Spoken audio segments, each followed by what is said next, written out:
What's up everybody, welcome back to the channel. In this video I will be telling you how to create a custom attribute for the contacts and the tags for the campaigns.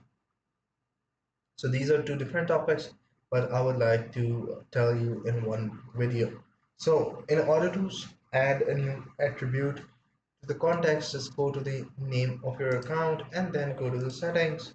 Once you're in the settings, swipe down until you see the CRM option. Underneath it, there will be a contact option.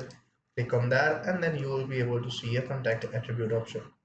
For example, here you guys can see that there is no contact option.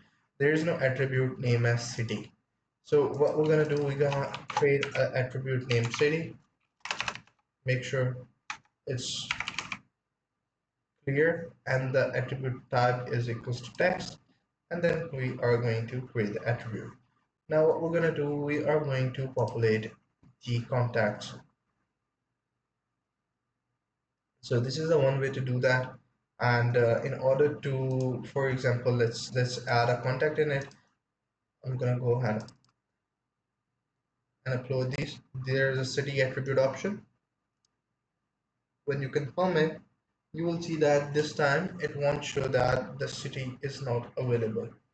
So it's a very clear thing.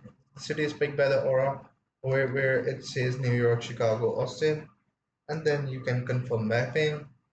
And then if there is already one list, then you can create another.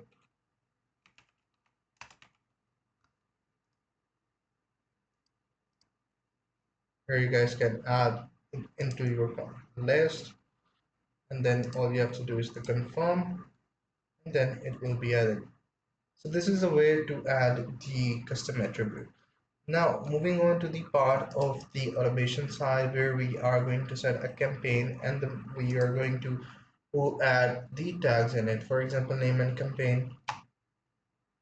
For example, if I want to say test, right underneath it, you will see that the tags does come with the premium plan.